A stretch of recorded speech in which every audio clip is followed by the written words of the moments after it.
Hello అండి, welcome to DD collections.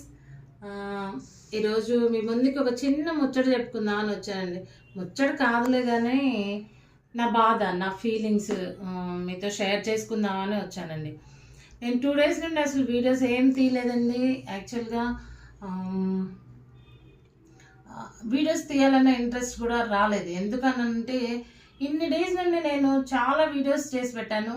యాక్చువల్గా ఒక 10 వీడియోస్ దాకా 10-15 వీడియోస్ దాకా చేశాను. అన్ని శారీస్ అన్ని కలెక్షన్స్ చూపించి చేశాను. ఎందుకని ఒక్క కస్టమర్ కూడా రీచ్ అవ్వలేదు నా దగ్గరికి అని నేను చాలా బాధపడుతూ 2-3 days నుండి నేను ఆలోచిస్తూనే ఉన్నానండి దీని గురించి ఎక్కువ.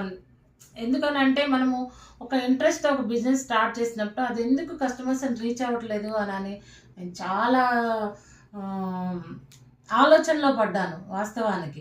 కానీ నేను ఫైనల్గా కొంచెం రియలైజ్ అయ్యాను. ఎందుకనంటే పదే పదే ఆ వీడియోస్ చూడడం వల్ల దానిలో ఉన్న ఒక మిస్టేక్స్ని నేను ఫైండ్ అవుట్ చేశాను. అంటే నేనే రియలైజ్ అయ్యాను ఫైనల్గా. ఏంటంటే నేను చేసిన వీడియోస్, మనం యూజ్ చేసింది ఈ మొబైల్ క్లారిటీ లేదు, మనం తెచ్చిన క్వాలిటీ ప్రోడక్ట్స్ని అంత క్వాలిటీగా కస్టమర్స్ దగ్గరికి రీచ్ అవ్వలేకపోయినాయి అని నేను రియలైజ్ అయ్యానండి వాస్తవానికి.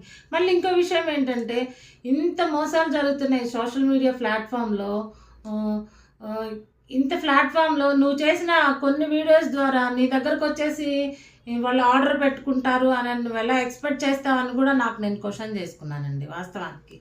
ఎందుకనంటే ఇప్పుడు ఎన్ని స్కామ్స్ జరిగినాయో మనము అన్నీ నేను ఇన్స్టాగ్రామ్లో చూస్తూనే ఉన్నాను. అలాగే జెన్యూన్గా వర్క్ చేసే వాళ్ళకి కూడా మనం చూస్తూనే ఉన్నాము. ఆ స్కామ్ జరిగిన వాళ్ళ యొక్క బాధ్యతల్లో ఎఫెక్ట్ అయిన వాళ్ళు నేను కూడా ఉన్నాను వాస్తవానికి. నాకు ఆ సిచ్యువేషన్ గుర్తొచ్చిందండి.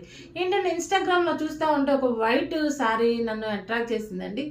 చాలా బాగుంది. వైట్ శారీ మీద threading work with different colours.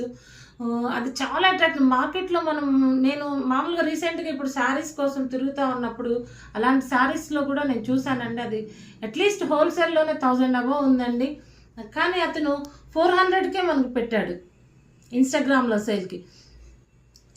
400 కదా. నేనేమి ఆశపడ్డాను అంటే తక్కువగా వస్తుంది మనకి ప్రోడక్ట్ అని నేను కూడా డబ్బులు పంపించాను. షిప్పింగ్ ఛార్జెస్ 150 రూపాయలు పంపించాను. పంపించిన 2 days ఆ రోజు వరకు మనకి రిప్లై ఇచ్చాడు. కానీ ఆ 2 days తర్వాత నుండి నో రిప్లై అండి. అసలు మెసేజ్ వెళ్ళట్లేదు. ఏమన్నా తను బ్లాక్ చేశాడో ఏం చేశాడో కూడా మనకి అర్థం కాలేదు. సరే, ఇట్లాగా మోసపోయిన సిచ్యువేషన్ నాకు గుర్తొచ్చి ఇలా పెట్టిన 4 వీడియోస్కి కస్టమర్స్ నీ దగ్గరికి ఎందుకు వస్తారు? వాళ్ళ నమ్మకానికి నువ్వు రీచ్ అయ్యేటట్టు ఫొటోస్ వీడియోస్ వాళ్ళ నమ్మకాన్ని క్యాప్చర్ చేయాలని నేను క్వశ్చన్ ఆన్సర్స్ 2 నేనే చేసుకున్నానండి. ఎందుకంటే మనము కస్టమర్లే దేవుళ్ళని నమ్ముకొని ఈ బిజినెస్ చేసుకుంటున్నామండి మనం. అలాంటి దేవుళ్ళని మనం తొక్కి పైకి వెళ్ళాలి అనే ఆలోచన మనకు వచ్చినప్పుడు తప్పకుండా వాళ్ళు మనం తొక్కేస్తారండి. ఇది మన అందరికీ తెలిసిన విషయమే. అందుకే స్కామ్స్. సో గైస్, మనం ఏం చేద్దామంటే జెన్యూన్ ప్లాట్ఫామ్స్ని కస్టమర్స్ మీరు ఆదరిస్తారని నేను అనుకుంటున్నానండి. ఎందుకనంటే ఆ జెన్యూన్ పేజ్లో మనం కూడా ఉన్నామండి. జెన్యూన్గా బిజినెస్ చేస్తాము, జెన్యూన్గా మీకు అన్ని ప్రోడక్ట్స్ చూపిస్తాము. ఫ్యాబ్రిక్ కానీ, కలెక్షన్ కానీ, అండ్ డిజైన్స్ మనందరికీ నచ్చేటట్లే నేను కస్టమర్ ప్లేస్లో ఉండి సెలెక్ట్ చేసి నేను కస్టమర్ని అయితే ఎలాంటి ప్రోడక్ట్ని తీసుకొస్తే మీకు నచ్చుతుందో అలాంటి ప్రోడక్ట్స్ని తీసుకురావడానికి నేను ప్రయత్నిస్తానండి. దయచేసి మీరందరూ నా పేజ్ని సపోర్ట్ చేసి లైక్ అండ్ సబ్స్క్రైబ్ చేసి నా మెసేజ్ చేసుకొని నాకు ఆర్డర్స్ బుక్ చేసుకొని నన్ను ఆదరిస్తారని అనుకుంటున్నాను, వేడుకున్నాను. ఎందుకనంటే జెన్యూన్ పేజీని మీరు సపోర్ట్ చేయకపోతే ఇంకెవరు చేస్తారండి చెప్పండి? జెన్యూన్గా చేసేవాళ్ళు ప్రతి ఒక్కళ్ళు వాళ్ళ యొక్క ఎంతో ఎఫర్ట్స్ పెడతారండి ఈ యొక్క బిజినెస్ చేయడానికి. వాళ్ళ యొక్క ఎఫర్ట్స్ని మీరు ఫైండ్ అవుట్ చేసి మీరు సపోర్ట్ చేస్తారని ఆశిస్తున్నాను. అలాగే మీకు వందనాలు. Thank you.